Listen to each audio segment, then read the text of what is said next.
Alright, some of you asked about how I set up the digiboxes and the iPad to perform this track.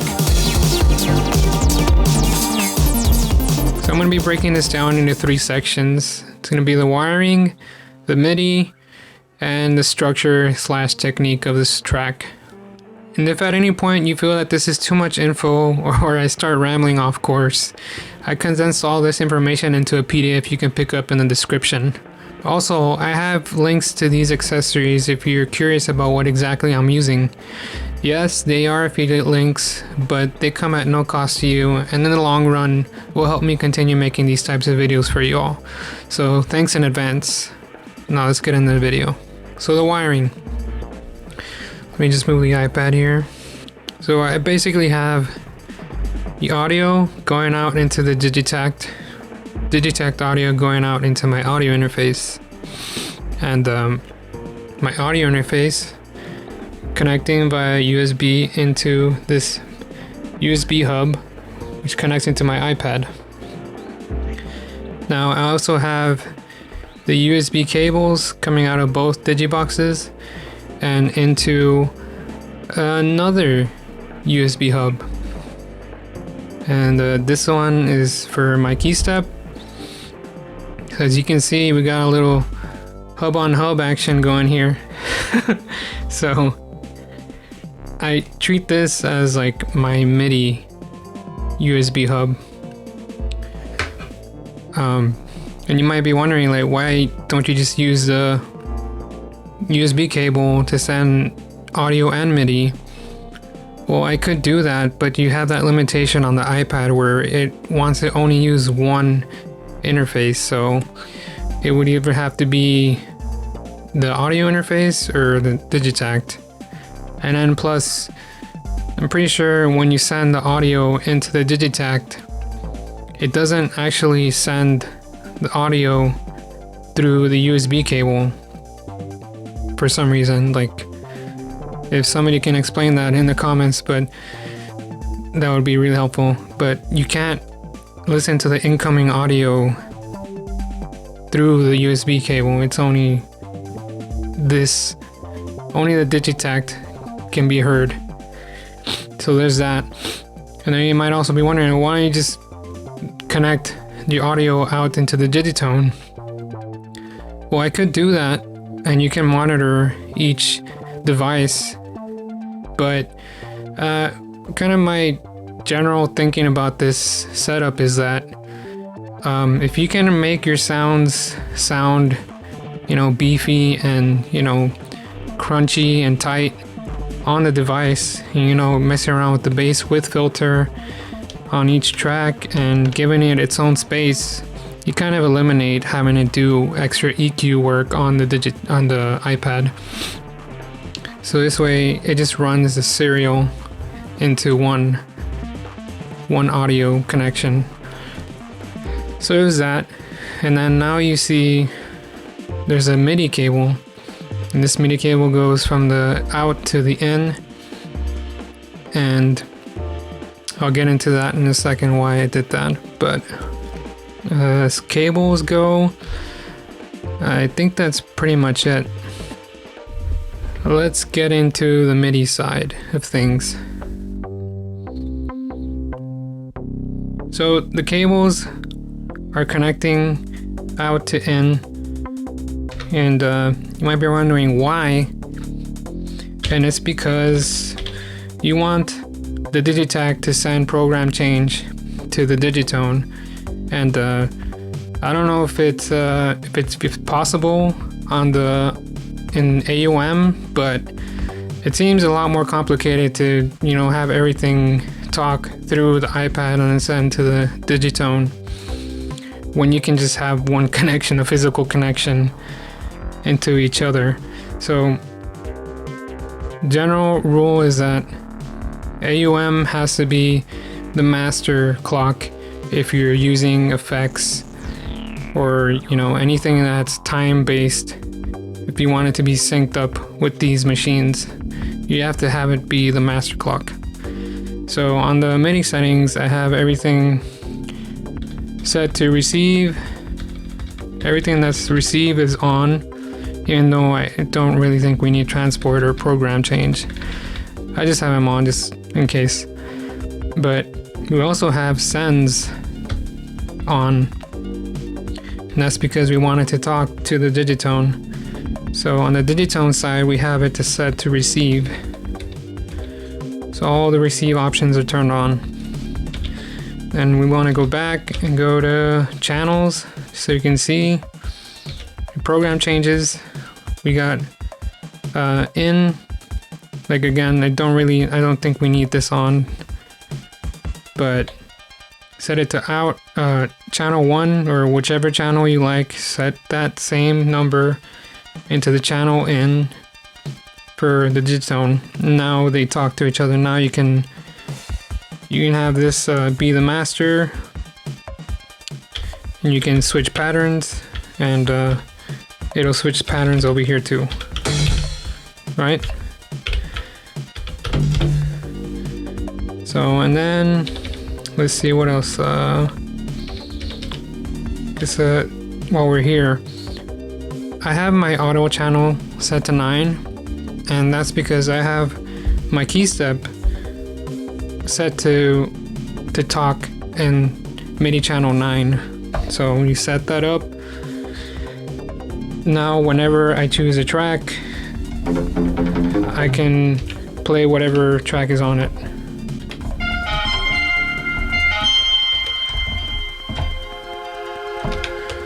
It's that simple. But you also, I think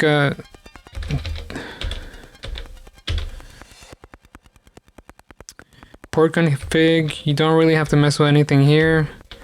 There's some options you might want to set to internal, just in case there's a channel that you haven't really controlled and it's like talking to it and messing things up on your Digitone. You can avoid all that by setting your settings, your output or input destinations to internal. Okay, I think that about covers MIDI on the boxes. Now let's get into this, into AUM. So let's go from left to right. Let's go to MIDI clock. So MIDI clock is basically up here in the tempo.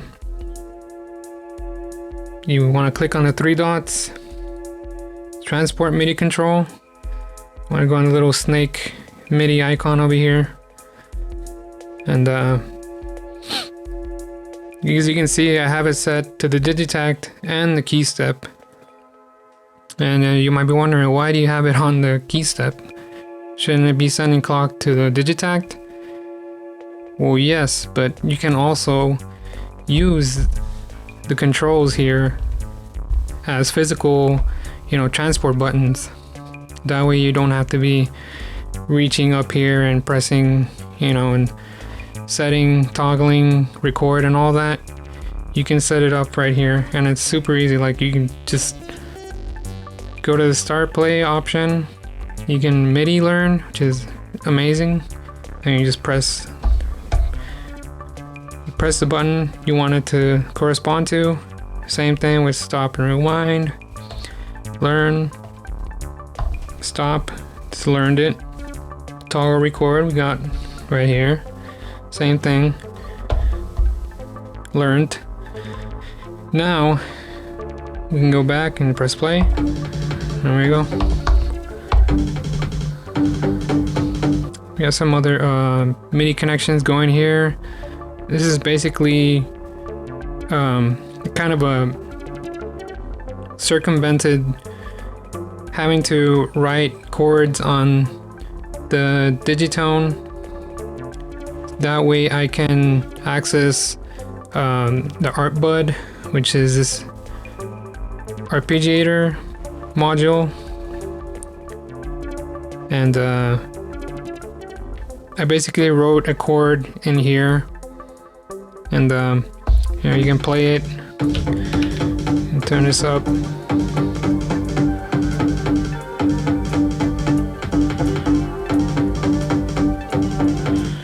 And it's basically being arpeggiated over here. You can set the number of steps, and You know, you got ratchet, random, and probability. All the fun things that are missing from the arpeggiator on the Digitone. I kind of found an app that can suitably, you know, fill that gap. You basically want to set this to talk. You want the input to be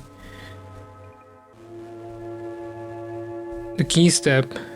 So you're talking to it from the keyboard to the piano player, and whenever you record something into it, you know, it gets recorded in, and then you got an input here. Input, you want to set the piano roll to send information to the ARP bud, and then the MIDI output, you want it to be the Digitone. So it can get pretty complex really quick.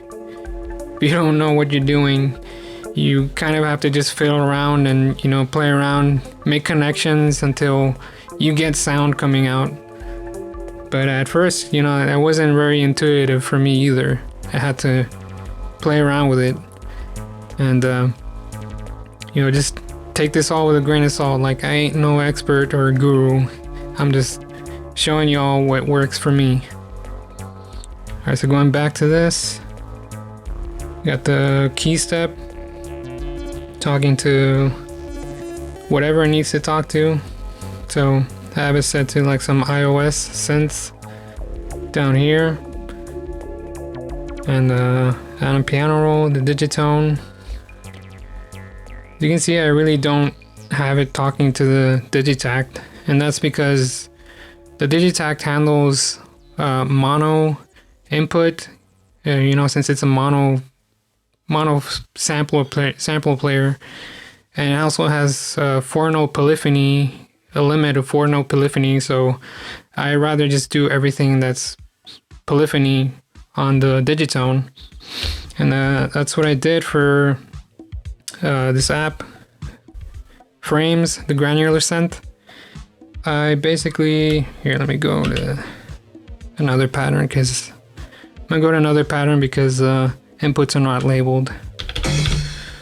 Here they're labeled correctly.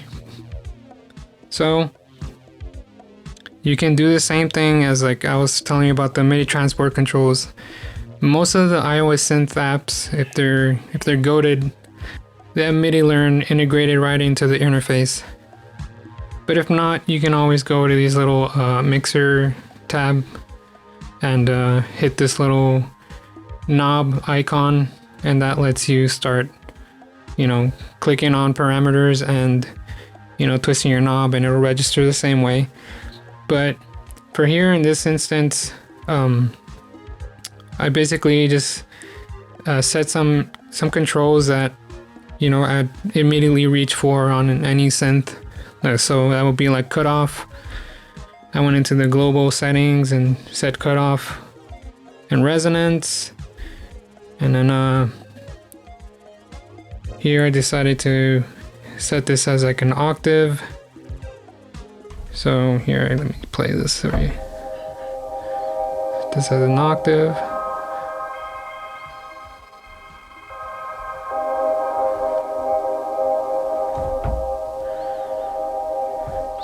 And then these controls in the bottom are like granular controls, so I assigned them down at the bottom. So we got offset random, size random, and density random. So that basically it lets you adjust how spread out this granular sound is. So set it to random, you start getting more randomness. The size, you got the density, how many times it's playing, or how many granules are playing.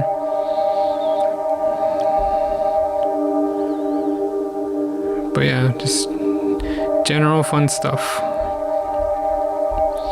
Okay, and what else?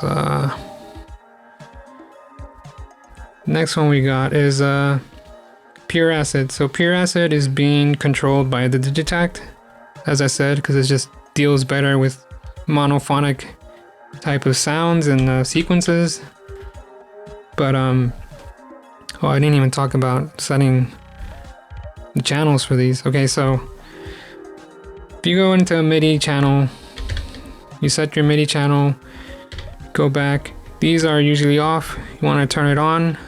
Select whatever channel you want it to speak through, and then set your source to be a Digitakt, and then go down here. You know, it's usually all lit up. You want to set those to none and just choose the channel you want it to talk to.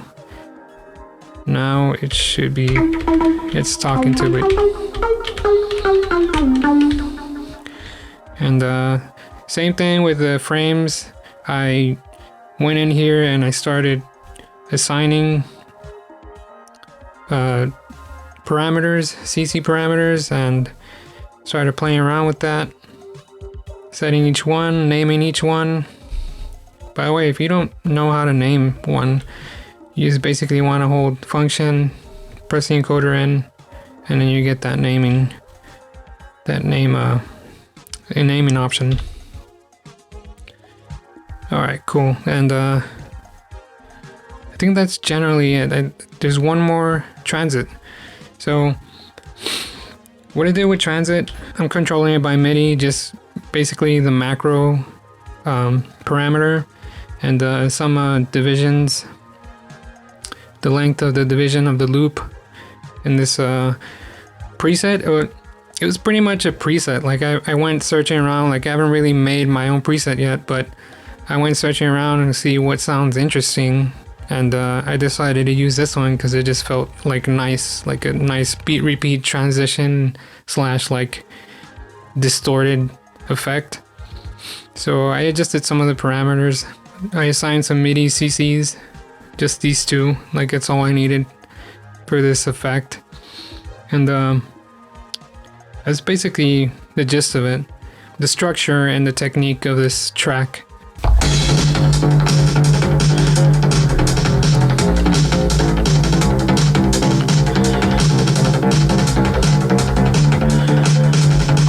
So I made this pattern first, and then I started working backwards and forwards, you know, kind of based it off of this main idea. As you can see, it's already set. I named it as main. And this one, the way I kind of use my pattern naming is that I want to have some form of reference of what I'm supposed to be doing in that pattern at the time, because there's no way to like read notes, and you know, and when you're in the moment, you kind of just want to lean on what you're doing already, what you're looking at. You don't want to be glancing at some notes in the side when you're trying to perform. So I use that. So it's basically like track 2, random ARP. So it's telling me like, okay, we're gonna start playing around with this sound over here. You know, I have it on, but I have the volume down low. That way I can, you know, bring it in slowly, not full force. Kind of just gradually bring it in there. But yeah, I started working backwards, and I was like, oh, this is like, I was thinking like, oh, I like doing stuff in like 7. So I started making intro to kind of, you know, not have the same beat play the whole time. Just kind of have something to break apart and have, you know, build a song structure basically.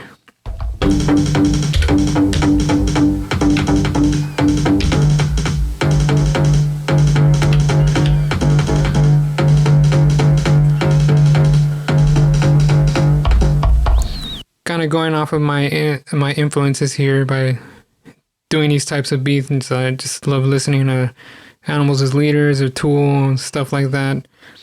And I don't really see this type of beat structure going on and on the digiboxes very much, so I kind of like to lean on that.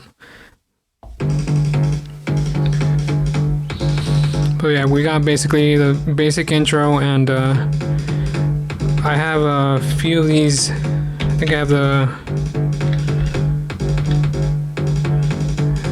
crash cymbal to only play on the last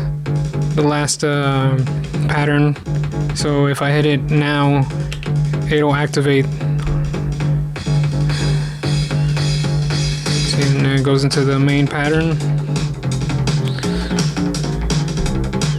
And here, so yeah, I basically have this track 2 muted, or I have it on, but volume was all the way down. Is because I have yet to figure out how to tell this thing to not play all the time while it's playing. Because if I don't have it muted, it's still playing all the time. So here.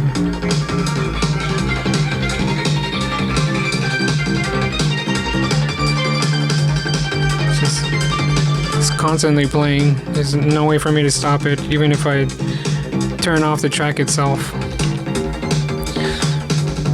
But I made it work somehow. But anyway, so this track has a few things. A few things set to play only on the 4th time. So the 4th time, it's basically telling me, okay, it's time to go to the next pattern. Instead of setting it like the intro where I have it set to only play on the last bar or last pattern. This one I actually just set it to, on the 4th time, play the transition type of beat or rhythm. This pattern, the main pattern, is also where I introduced the transit effect. So have it playing can immediately affect the pattern as it's playing. And divisions as well.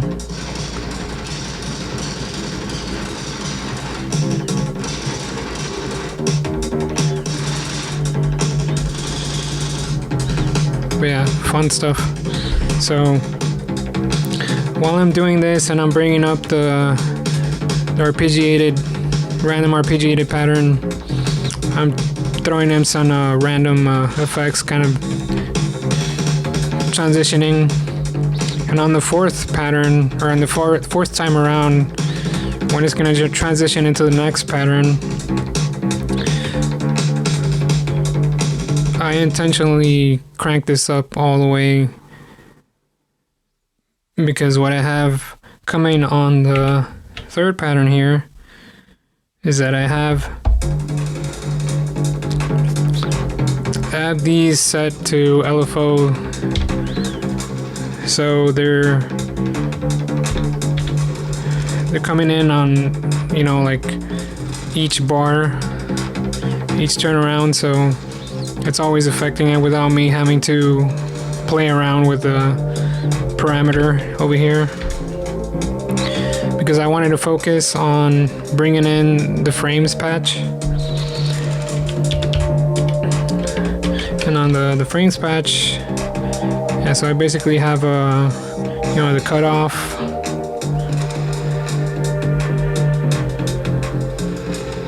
Cutoff resonance, got the octave going. I also have a parameter set to solo. Because on its own, you're just hearing the sample play. But if I turn the solo off, you also get the other synth parameters, which is also very cool. You can do that. Combine synthesis and the sample, you get massive sounds. So yeah, that's going on, and then it transitions into a sort of breakdown after playing 4 times.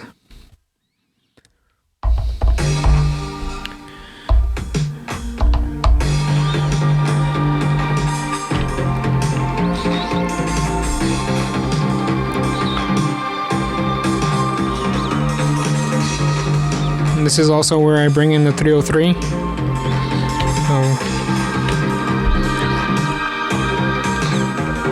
set the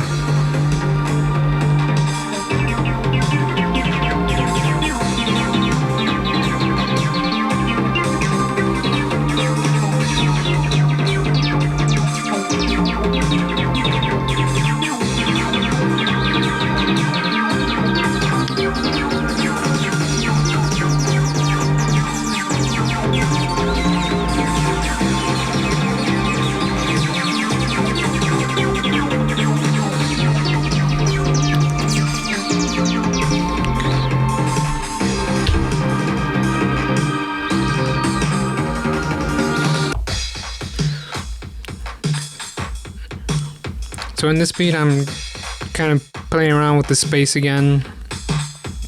I'm trying to also fill it out in different ways, and that's where I like added this little splash symbol, and also playing around with the snare, kind of coming up with some ghost notes to fill in the space, and but yeah, just in general, just trying to make beats that I find groovy, or I just love syncopation, so that's what I like to lean on. Hopefully it's not too much for y'all. But after that, I basically go into a repeat of the intro, but now it's the outro. This is basically where I'm cranking it to 10 and, you know, having a big old finale. I have this set again to like how the intro is like the last bar before the pattern change has a few settings that are gonna turn on, or you know, it's gonna transition into the next part, which I should actually just set it to like like on the fourth have this last transition. But either way it worked. I mean, you just have to stop the sequence before it reaches the intro again.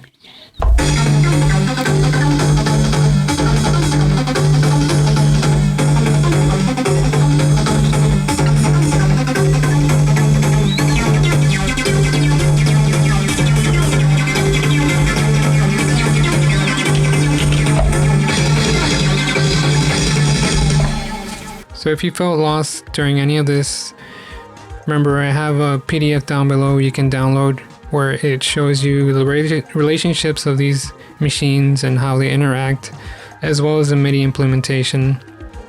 So I hope you guys found this useful. If I missed anything, just let me know in the comments. I'll be down there as much as possible. So keep chasing those happy accidents, one pattern at a time. Peace.